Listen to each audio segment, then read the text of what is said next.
Hello, all you beautiful people out there, and welcome to my channel. Uh, this is another reading from Rabbi Toby Singer's book, um, and I will, of course, add my own comments. Um, to the Jews, no. Um,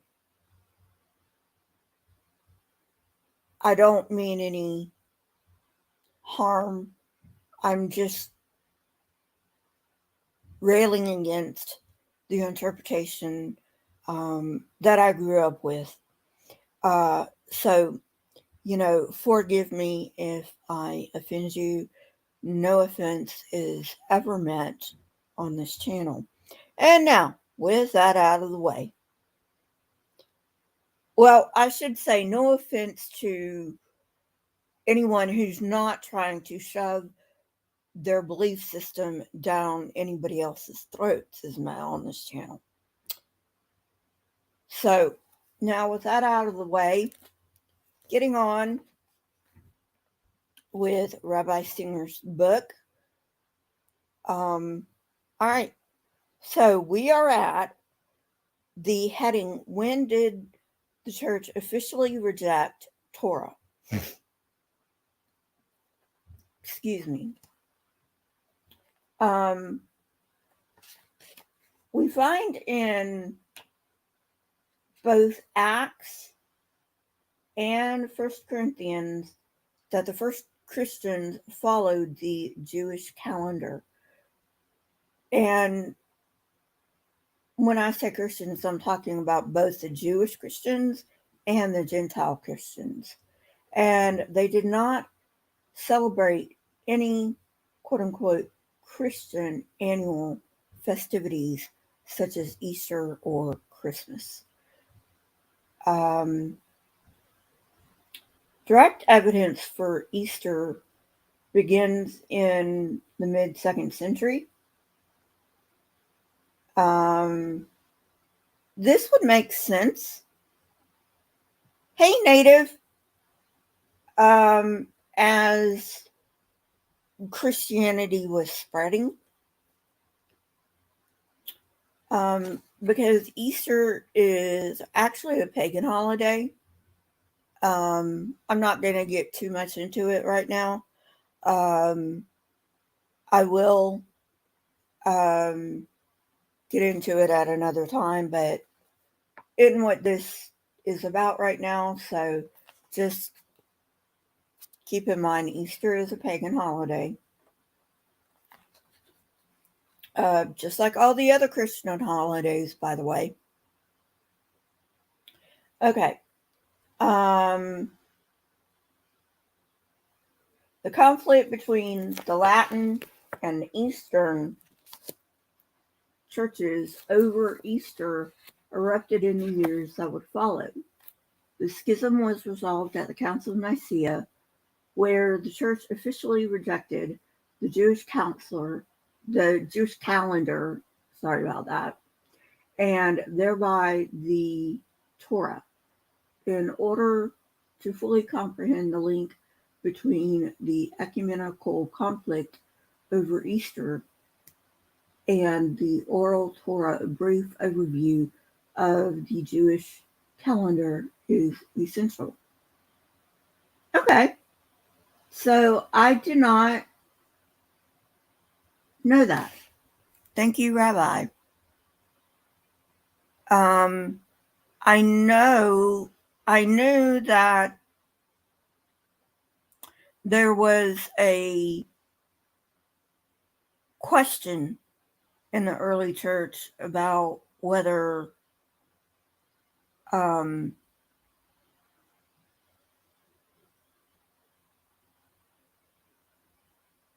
Easter should be celebrated the third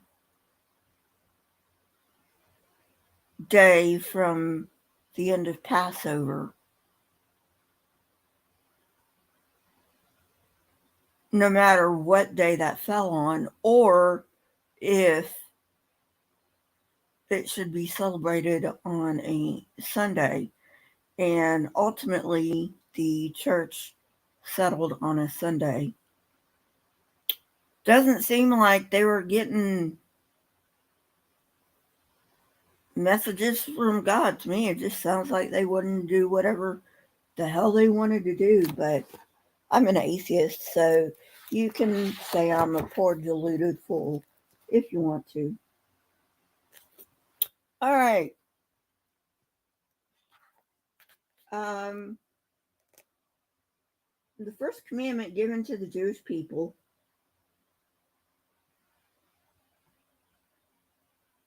was to sanctify the new moon and constructing their own calendar, found in Exodus 12:2. Where did the Jews acquire the information to produce this calendar? The Jewish people have no need to add a split second to correct their calendar, which is far more complex than a simple solar calendar. Okay, so what he's talking about. Thank you, Native. Happy New Year. A lot of these post-Christian holidays are actually pagan. Yeah, exactly. Exactly. Um, lunar calendars are actually a lot more accurate than solar calendars. I am not an astronomist or an astrophysicist, so I have no idea why that is. But any lunar calendar is going to be much more accurate than a solar calendar, even given the hey free, even given the fact that um,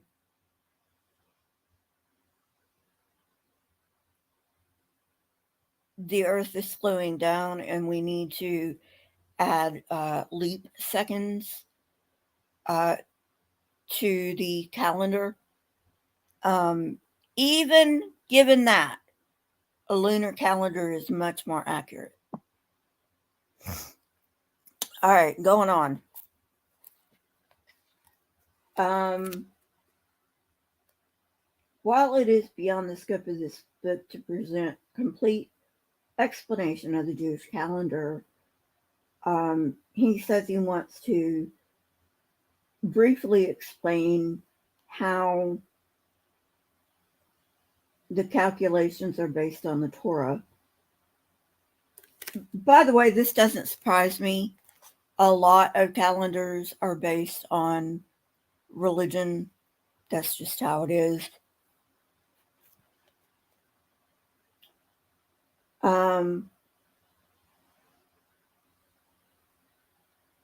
So, one of the frequently asked questions is, when is Passover? And the answer is simple: on the 15th day of Nisan. Well, yeah, it is simple. It is on the 15th day of Nisan. However,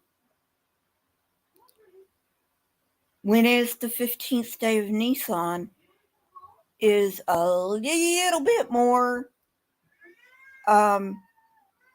Sorry about that. That's my neighbor's nephew, I think. Anyway, um, um, lunar calendars are not anything like solar calendars, okay? They're just not. They're like night and day, literally.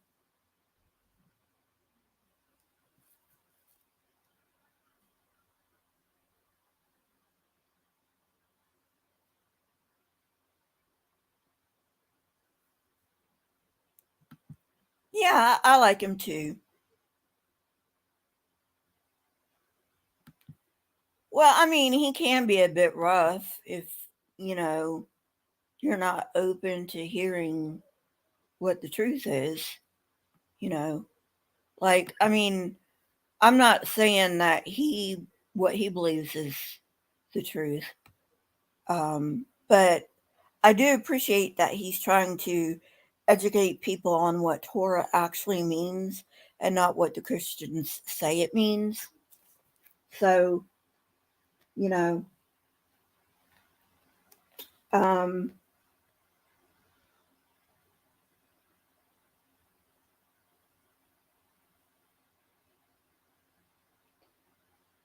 so the date of Jewish holidays does not change from year to year.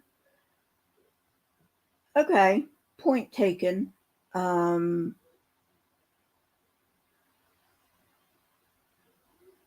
but, you know, in our Western world, that can be the case. And sometimes, like, Thanksgiving is, at least the American Thanksgiving. I don't know about Thanksgiving in other parts of the world, but the American Thanksgiving is always the fourth Thursday of November. So that will, you know, move from time to time. But for the most part, you know, um, Christmas is always going to be. Yeah, he is native.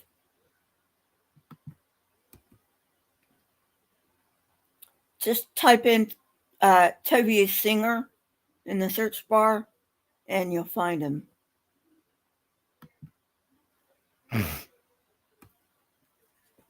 All right.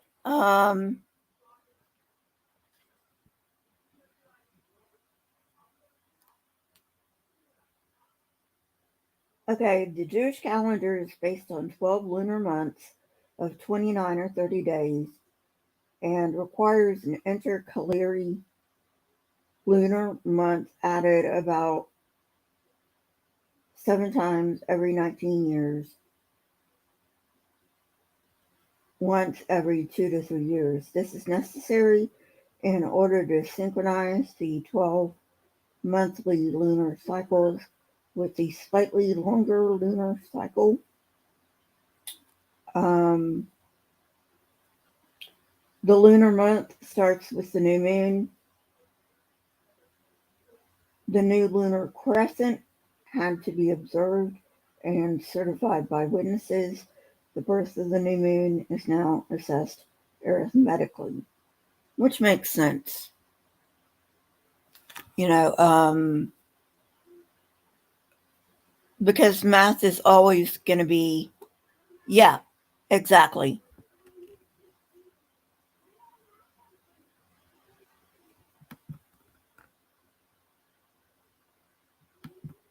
I never said that limited. I said American Thanksgiving.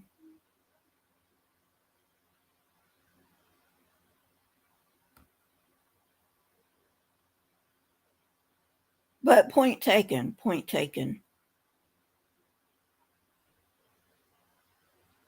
I don't know when other people's Thanksgiving is.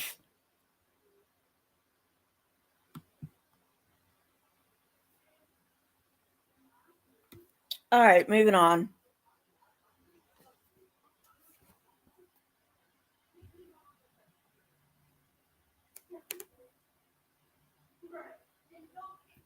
So, the Jewish calendar is a luni-solar calendar based on three astronomical phenomena: the rotation of the Earth on its axis, the revolution of the moon about the Earth, which is called a synodic month, and the revolution of the Earth about the sun, which is called the solar year.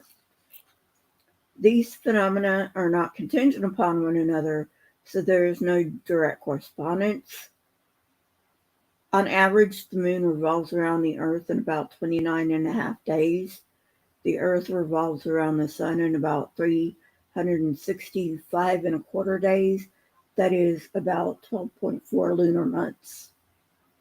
With the exception of the Muslim world, which uses the pure lunar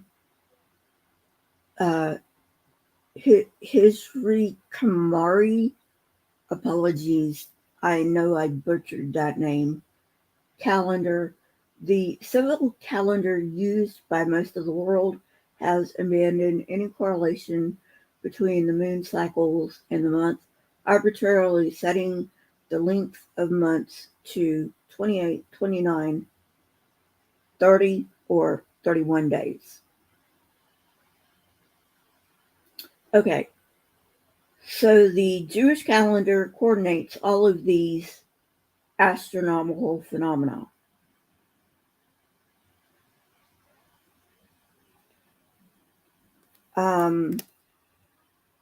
In ancient times, the new months were determined by observation. We already talked about that. Adherence to a strict lunar calendar would create a monumental problem for Jews because Torah states that the Passover, which begins on the 15th day of the first month of Nisan, must occur during the springtime. Deuteronomy 16:1. The lunar calendar, however, does not determine the season. Springtime is only influenced by a solar calendar. There are approximately 12.4 lunar calendars in every solar year.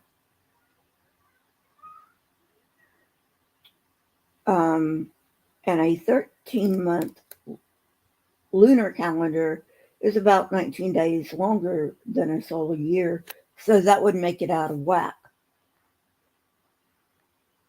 On a 12-month lunar calendar, the month of Nisan, which is supposed to occur in the spring, would occur 11 days earlier in the season each year, eventually occurring in the winter, the fall, the summer, and then in the spring again. If no adjustments were made to a pure lunar calendar in 8 years for Passover, the Passover would fall in winter. So that's why they do it that way.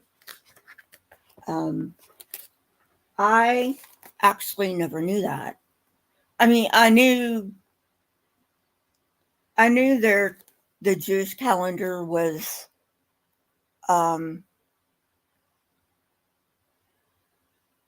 more than just a lunar calendar, but I didn't know it was this in depth. Thank you, Rabbi, for clearing that up. All right, I'm losing viewers. Moving on.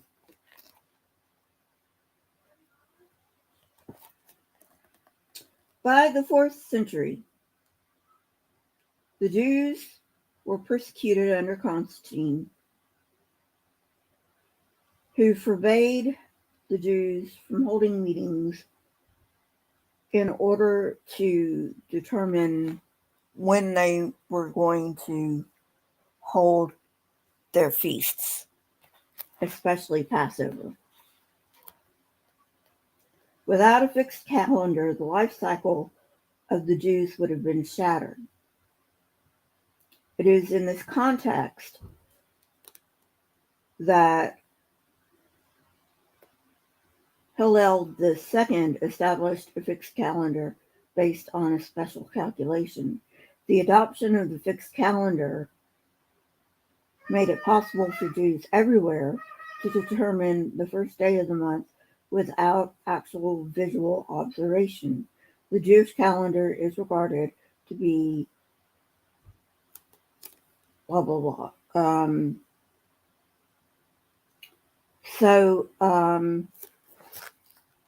All right. Then he goes on about the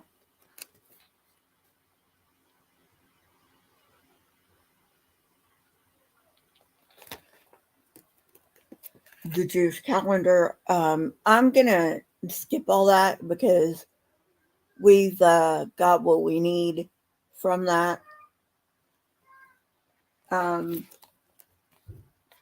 And now we get on to the Great Schism. And we're still keep in mind, we're still talking about why the church discarded the Torah.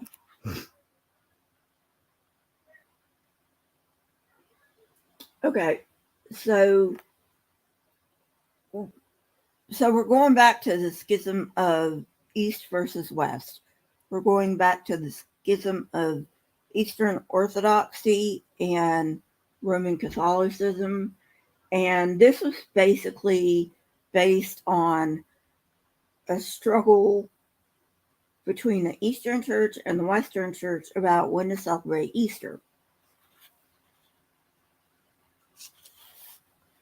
The Easter controversies of the before Nicene age grew in stages and intensity. This division threatened to split churches. All the opposing parties demanded external uniformity. However, conflict involved the question of the dependence of Christianity on Judaism and the all-important Jewish calendar. During the 2nd century, most Christians in Asia Minor celebrated Easter on the 14th of Nisan, the eve of the Jewish festival of Passover, even though the date fell on a day other than Sunday. Remember, I said that this schism was basically about when Easter was to be celebrated.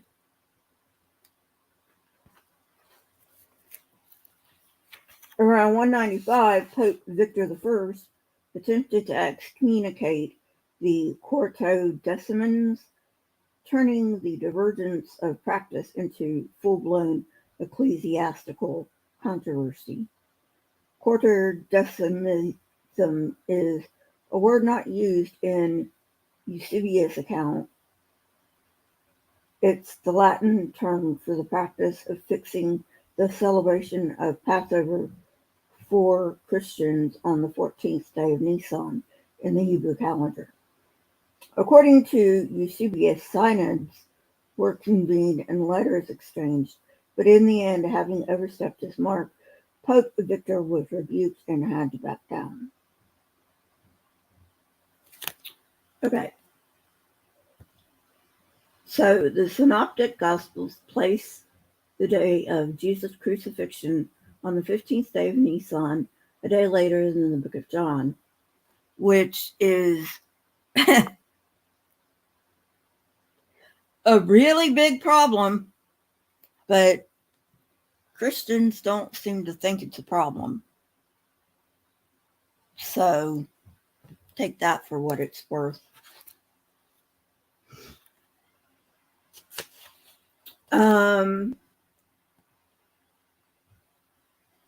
So some sects have calibrated Easter a day later than the rest. And this makes sense. I mean, if the gospel you're correlating Easter on is different than the other gospels, of course, it's going to be a day later. Ooh. Excuse me. Okay, by the 3rd century, Christian leaders openly expressed disgust with the custom of relying on the Jewish community to determine the date of Easter. Gee, I wonder why. Could it be that it had a lot to do with the fact that Christianity was like totally pagan by this time and not at all what it started out as, which was a Jewish sect? Could that be it? Gee, I wonder.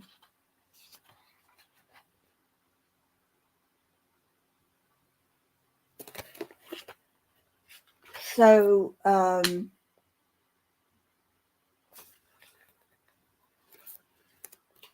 we'll do one more section and then we'll finish for today.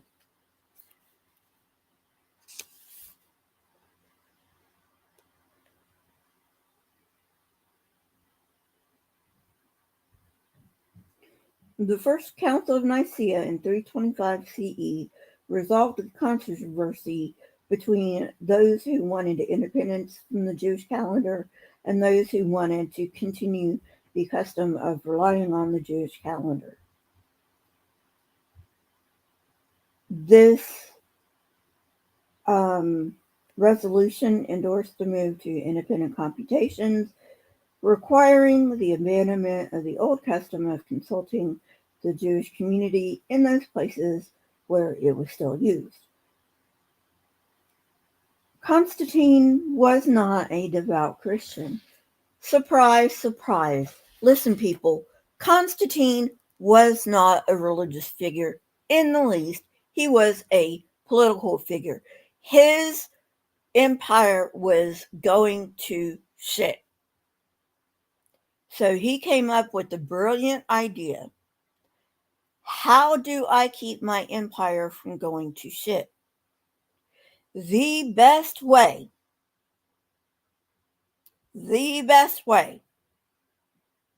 to keep an empire from going to shit is to unify it under a religion. That's the best way, people.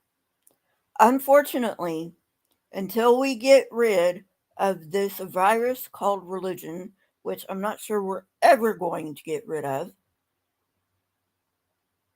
but until that happens, religion's going to be in our lives forever, people, which is why we have to fight against it. It's why the United States of America is in this pickle to begin with. And I will fight tooth and nail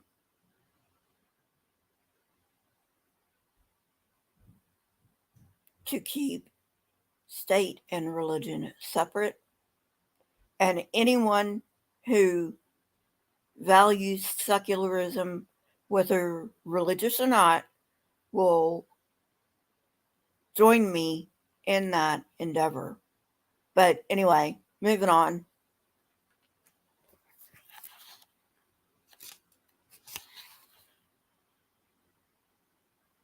This council was the first effort to attain a consensus within a deeply divided church,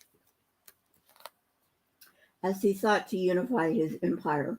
Moreover, the emperor's disdain for the Jews was shared by the church leaders during his reign.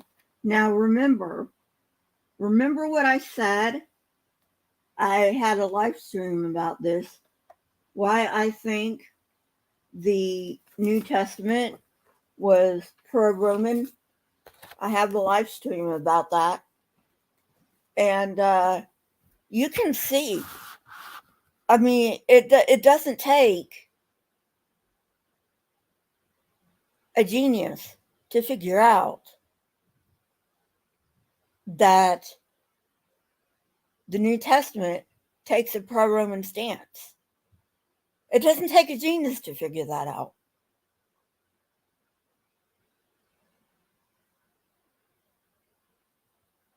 So, at any rate, thank you, Native.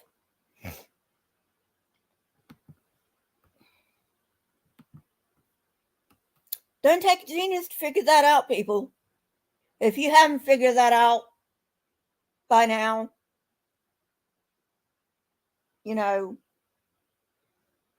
I'm here to say it took me a while to figure it out. I was blinded. I admit it. I was blinded by the idiots, but now I'm free of all that. But you know what? You got to figure it out on your own. You got to figure it out on your own.